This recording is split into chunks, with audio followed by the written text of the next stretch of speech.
In less than 1 week, the first votes will be cast in election 2019, and the question on everyone's mind, of course, is how India will vote. Now, we've broken down where the three major blocs of parties, that is the BJP plus, the Congress plus, and the others, stand at this point in a SWOT analysis that we've put together, where we'll go over the strengths, weaknesses, opportunities, and threats of these three blocs of parties. Meanwhile, there are also another set of opinion polls which have come about in the last week or so, and we'll be analyzing all of that as well. Helping me doing all of that today is Madhavan Narayanan, political analyst. I'm also speaking to Manu Sharma from C Voter. Welcome to both of you. Let's first go across what we've put together before I come to you, Madhavan and Manu Sharma. And I want to start with the BJP plus, where we've looked at the strengths, weaknesses, opportunities and threats of the BJP and its allies at this point. The biggest strength, of course, is Prime Minister Modi. Modi all the way. And that is what is pushing them forward. The weakness, in a sense, and the threat, in a sense, is also the over-dependence on Modi. What do you make of this, Madhavan Narayanan? I think it's becoming quite clear, especially after the last 10 days of campaigning and the shrill pitch on everything from, Modi's remarks on Rahul's Wayanad campaign and contesting elections. This is at least in northern India, this is a polarized election. And Modi as an individual in a leadership sort of a way is becoming, being posed as a question. It's as if there is a Tina factor that is being worked in by the BJP consciously and aided by the Balakot kind of airstrikes. And there's been a systematic whipping up of national security and patriotism oriented sentiments. And from what it appears, it's working in the north. And therefore, it seems to me that the north is much easier to understand than the south or the rest of the country, on which I would rather wait for some meaningful trends to emerge. I'm still not buying the story that Modi goes anywhere beyond the Vindhyas with the same personality, influence, and winnability as he does in the north. Yeah, so that was the point of the strength of the BJP. The weakness of the BJP, the way we looked at it, is the issue of jobs and rural distress. Now, Manu Sharma, C Voter, of course, has been doing a weekly tracker. There have been a host of polls in the last week or so, and most of them show the BJP plus, so the NDA, comfortably coming up to 272 or over it. Your poll pegs them at about 260 or so. I want to talk about these weaknesses that we've identified, which is jobs and rural distress. Is there enough of a counter right now from the BJP to negate this impact? Well, when it comes to the weaknesses or the perceived weaknesses that the BJP carries into the elections, we have to understand that an economic or socio-economic indicator or an event cannot become a focus of anger against a leader unless and until there is a narrative to it. And allow me to explain this. So, for example, we may say there is rural distress, we may say there is unemployment, and it's been reflected in our tracker for about good 2 years. But is the electorate ascribing this unemployment or rural distress against Modi, to Modi? Now, that is the question. Yes, certain things are wrong with the country. There have been a few hits and a few misses when it comes to the policy arena. But the question is, are people willing to forgive the Prime Minister for that? Are they willing to say, okay, well, they were well-intentioned failures? Or do they think that, no, he has betrayed our trust and we should punish him? Now, that's where the question becomes complicated. Yes, these weaknesses exist. Yes, these phenomenon exist. But to say that they have become a focus of anger against the Prime Minister would be a stretch as of now. So it's a complicated situation whereby things are not as rosy as the BJP would like to convey and portray. But at the same time, the anger generated out of these is not really being directed against the BJP. The opportunity really for the BJP lies in how disjointed the opposition is at this point, and the threat that we have identified to the BJP is the over-reliance of Modi. I want to come on that part to Madhavan Narayanan. There was an interview that Amit Shah has done recently, in which he was quoted as saying that there are no, other MPs fighting this election. From every seat, it is Modi. Every MP actually represents Modi, and the fight and the election is for the next Prime Minister and to bring back Modi. That shows the kind of over-reliance that could possibly backfire, or do you think that the BJP has no other choice at this point? I kind of like the way you framed the question, although it seems like a loaded question. The fact is that Amit Shah is going for broke with Modi, and so much so that his own rally in Gandhinagar, in the backdrop of Advani backing out and Gadkari emerging as a possible number 2 in the event of any coalition difficulties for BJP, goes to show that Amit Shah as a person is going for Modi, and he's trying to make it not even a BJP versus the rest, he's trying to make it Modi or nothing. It's a sort of a winner takes all or nothing, Modi is everything. What is the gist of the issue? Cut through the thing and you see that is essentially what I call the presidentialization of a parliamentary election. And that is not something that's going to happen. Let's look at it objectively. If you've been looking at it state by state, you will find that there are huge trends across India beyond the Hindi belt. Please remember, beyond the Hindi belt. In Odisha, there is Naveen Patnaik. In Andhra Pradesh, there is YSR Congress. In Tamil Nadu, the game is wide open with Stalin racing his profile is in DMK. And in Telangana, we know KCR is there. In Kerala, in West Bengal, there is Mamata. These are leaders who are tremendously strong in their respective zones. So it's a very northern way of looking at things, that it's Modi or the rest. This is an election in which this is not the United States of America. Even there, you have had a Florida kind of syndrome. In India, it's much more. Therefore, let us not confuse Amit Shah's wishful thinking with the objective reality of India. So, this is an important point, because we did that breakup for the Congress and for the others as well. And I was going to go to the Congress next, but I'm going to go to the others, taking off from the point that Madhavan Narayanan made. And you're absolutely right that there is a whole block of strong regional parties and strong regional leaders who are, as of now, non-Congress and non-BJP. And there we're coming to you with some of those details. And this is how we've broken it up. So their strength is, like Madhavan Narayanan said, that they have regional strongholds. So Mamata right now is unshakable in West Bengal, even with the BJP bearing down. Everyone is predicting at least 32 seats for her in West Bengal. The same with Naveen Patnaik, with KCR. So they're strong leaders. But their weakness is that there is no coherent plan or clear leader among them. They're scattered. On the other hand, an opportunity for them would have been to project a common front, maybe a common manifesto of sorts, so that people know what they collectively stand for, and there's no vagueness about them coming together one way or the other after the elections. The threat for all of these leaders is like what we saw in 2014. Modi majority makes them irrelevant. In 2014, even Mamata Banerjee and Jaya Jayalalita managed to, protect their bastions from the Modi wave. But in the bigger picture, it didn't mean much.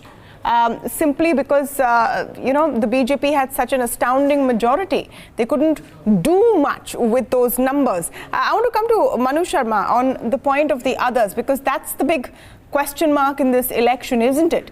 How much the others gain could perhaps decide the shape and form of the next government.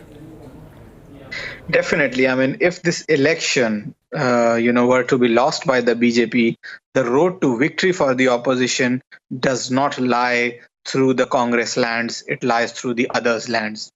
But over here, I would like to temper this line of thought with the fact that in Odisha, Naveen Patnaik is not performing as strongly as was the case in the past. I mean, we might actually be surprised by the BJP performance there. In West Bengal, yes, BJP is trying to catch up, but Mamata Banerjee seems to be holding on. So overall, it's no longer a case of BJP and Modi only being a north and a western phenomena, because I think we are leaving out Western India in our debate so far. It's only being north and east. So in east and northeast, no matter how we slice and dice it, BJP is becoming a force. Question is, how much of that vote share would convert into seat share? And I think that is where ultimately this election would be decided, because there would be some amount of natural anti-incumbency in the Hindi belt seats, which the BJP continues to hold. They will have some losses there, and they will try to make up in the newer territory of East and Northeast. And basically that equation will settle this election, I think, in the end. Yeah, no, Northeast itself has 25 seats.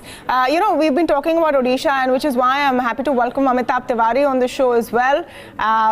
He has been, camping out in Odisha over the last few days.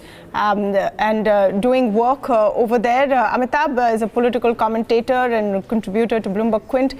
Amitabh, what is the scenario in Odisha? I don't know if you heard some of that conversation, but it was being discussed about how much of an inroad the BJP could make in Odisha, and is Naveen Patnaik still holding sway in the state? BJP is getting traction in the state. Modi's rallies have drawn crowds. And people, compared to 2004, more and more people know about Modi. In 2014, people had not seen Modi much. But this time, because of Ujjwala gas connections and his pictures across petrol pumps in the state, people do recognize him. The issue with Odisha is that simultaneous elections gives an edge to Naveen Patnaik. When a person goes to vote and he has to press two buttons, in the past, we've seen the trend that most people press the same two buttons. So though BJP has been making inroads, because of simultaneous elections, the MLAs make up the MP in a sense. And that is why, despite gaining traction, BJP might not be able to get the seats which are being projected by the opinion polls. And I can stick my neck out and say this. But if it gets 12 to 14 seats on an average, which opinion polls are predicting, then it is likely to form the state government as well. Oh, that's interesting. And for those of you who want some more in-depth analysis on Odisha, Amitabh Tiwari has done a piece which is available on BloombergQuint.com. So I would direct you to read that there as well. Madhavan, let's come back to the bigger picture, and there are some inputs from the ground from Amitabh on Odisha. Let's come to how the Congress stacks up right now.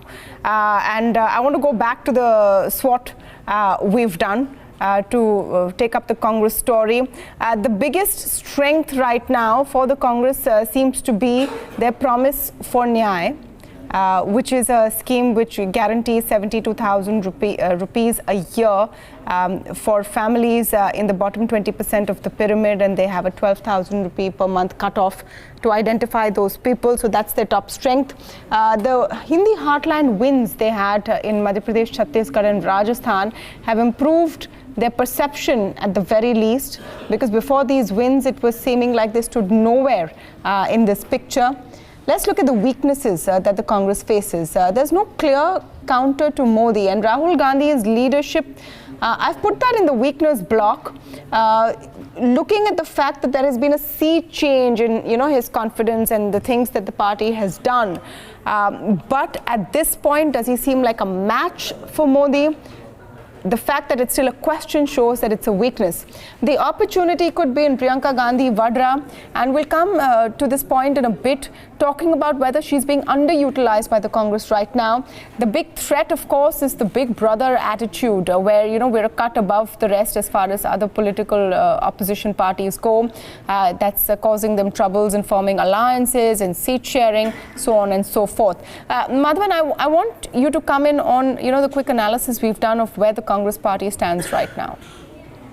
I think I'm glad you listed all these points together. Let's take them quickly one by one, and I'll be able to give you my views accordingly. See, Priyanka Gandhi, if I may take that, she's been a good morale booster at some level to the party cadres. Let us not confuse them with voters. So that is still a work in progress. The second big setback is that Priyanka Gandhi, as I had expected and even written for BloombergQuint, has not been able to stitch up a major alliance in UP East, which is what her zone is. If you recall, the big setback to the opposition this week is that the Nishat party has joined hands with the BJP. The man who won Gorakhpur is now in BJP. The man who destroyed the iconic pocket borough of, the symbolic pocket borough of Yogi Adityanath is now in BJP's fold. And therefore, that is a setback number 2. Third point, the manifesto released 3 days ago is very strong, and definitely Congress is back in the game as a national force in the medium term, because they have definitely given a Congress 2.0 version.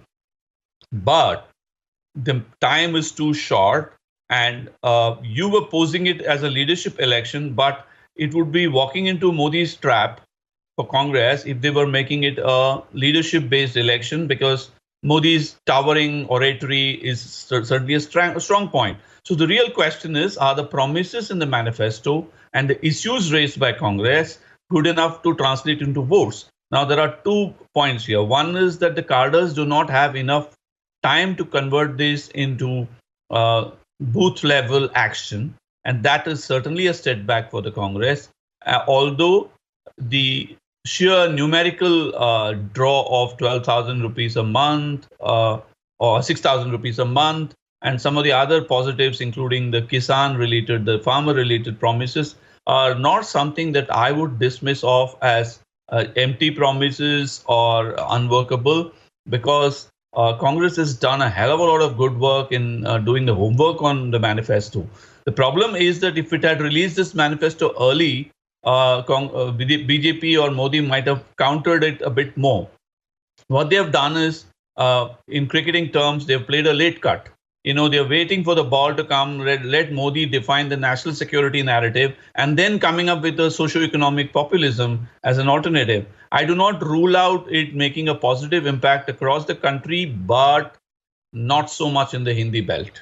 This is my gut feel. But I have to also mention that I keep going back to Rajasthan and Madhya Pradesh. If, as Manu Sharma says, BJP does gain in Odisha and then manages to swing back Madhya Pradesh and Rajasthan from where it was in the assembly election phase, then we are really looking at some of your opinion polls which have been brought out to be justifiable. Otherwise, I see them as propaganda polls. Therefore, I think it's very important to understand how much in the non-irrigation based rural hinterland of India, the manifesto of the Congress really reaches through to the booth level. So I'm afraid I do not have sufficient data on how the Congress cadres are working on this. And unless that happens in the next few days, Congress is still on a weak wicket. Amitabh, let me bring you in to the broader conversation. We've been having 1 week to go for the first votes to be cast, and we're trying to look at who stands where. Now, if I bring into this conversation the polls that we've seen over the last few days, and we'll show you that graphic, the average of all the polls which have been put out, most of them are showing the BJP at the forefront, with not too much of trouble to actually form the government. In fact, I think it's C voter which shows BJP at 264. Everyone else or all the other polls that we have recently show them comfortably above 272 or close enough. What is your sense? And I know that polls can be a tricky terrain right now. They're so commoditized that they become even less believable than they were earlier. But just using this as an indication, do you think this is a fair reflection of the mood on the ground? See, this election is actually a very waveless election in that sense. So it's not a 2014 election. So neither I'm in Bhubaneswar. I've traveled to states like MP, Chhattisgarh. There's not much craze about the elections on the streets till now. See, ultimately what has happened is that because of a divided opposition, Congress did not form strategic alliances in states with regional parties. And you interviewed Kapil Sibal, I think, when he mentioned that Congress wants to retain its position as the number two entity after BJP. And that is what the polls are showing. If you see across polls, the difference between INC and others is very less. In some polls, others are more. In other polls, Congress is more. So what Congress has done is that in its desire to be number two, so as to get a chance to lead a coalition, like in 2004, has not entered into alliances in key states. UP, for example, whatever people were saying earlier, and we have debated this earlier as well, the entry of Congress in UP actually is damaging Mahagathbandhan, and the fact that the votes are not that easily transferable. We have reports from grounds across polls, and other journalists also who are visiting are quoting numbers of 45-50 for BJP in UP. So if it is able to get 50 seats in UP, then it is in the hot seat to form the government. Mind you, what happens is that none of the opinion polls were able to predict a UP sweep. None of the opinion polls were able to predict even the 2014 massive sweep which BJP got, because the samples tend to be biased towards the urban audience. So what is in the mood, or what is the rural voter thinking? Ultimately, some 340, 350 odd seats are rural seats. So what is the move there? Do they still believe Modi can solve their problems, or has done enough in the past 5 years to solve their problems? And whom do they go and vote for? So that is the key here in these elections, I think. Yeah, I'm going to toss that straight to the pollster on the panel, Manu Sharma, and ask him what he thinks about that. I didn't mean to offend anyone by saying that polls are commoditized right now, but you would admit they are, because it's being driven by this huge demand of news channels, broadcasting, etc., which is why the question about their efficacy. Another thing, Manu Sharma, which I have noticed when I've had the opportunity to go out and talk to people, that the moment people have to officially, formally, or on camera tell you what they think, they're more careful. And they hesitate to actually reveal what they think. And I'm sure this is a problem you face on the ground even more. Okay, so addressing your second question first. See, we've been in this business for about 25 years now. And whenever our correspondents or our callers reach out to people, the moment they take our name as C voter, generally we found that the response rate is pretty good. Like, I can share that in our case, in India, we get a response rate of at times of about 55 to 65%. And the same response rate for, let us say, when we poll for the US polls, because we also cover the US presidential polls, can drop down to only about 8%. So in India's case, I think for us as an agency, we find that our name opens up the roads. I cannot say for others, like, what they are kind of facing, number one. The second bit about the commoditization of polls, I really can't comment on, pretty much every poll under the sun. But, if you look at the few names which have been consistently in the market, for, I think, n number of years, you will see there are only about, a handful of companies or research agencies which are there, and they've been there, and, their track record is there for all to see. Now, the question about the 2004 or, polls getting it right or wrong, I think that's more of a statistical question. And allow me to explain this, that pollsters and their polling mechanism is designed to calculate the vote share. In a Westminster system, the conversion of vote share into seat share is not exactly a scientific method. You have to deploy reckonings, you have to deploy some internal models and, estimation mechanisms, and then you arrive at a seat share. And C voter, that's why, is a very conservative pollster. That is, whenever we see or deduce a definitive vote share lead, we tend to pick up a conservative seat estimate, whereas other pollsters tend to deploy what is called the snowballing technique. That is, if they find that a party is leading, they tend to believe that there would be bandwagoning of voters one after the other due to word of mouth thing, and they would win disproportionately. So that's why you have, sometimes X agency coming in and predicting an outrageous number of seats and getting that right. I understand that. Let's not go into more detail, because that's a broader point. If you can come very quickly on the point of how things stand right now. Yeah. So that's why you will find a range of seat options, when you look at the polls in the market. However, I think the direction of the polls as of now is clear, that BJP has a lead and the NDA has a lead. The question is, how big is that lead and how comfortable is that lead? For example, if there is an error margin of 5 to 10% or even more of the seats, and BJP or the NDA hits its lower end, and the UPA and others hit their upper end, then what happens? So I think the buffer is the key here, that what kind of a buffer are these polls suggesting between the opposition and the incumbent party? Absolutely. And also let's remember, the first votes are on April 11, but this is a long election. The last phase is on 19th May, and a lot can happen in those many weeks to come. But this is how the picture stands at this point, with the BJP plus ahead. The Congress and its allies definitely neck to neck with the other parties, and those permutations and combinations with even a small change can truly change the picture. Thank you so much to all of you for joining us on the show today, and thank you so much for watching.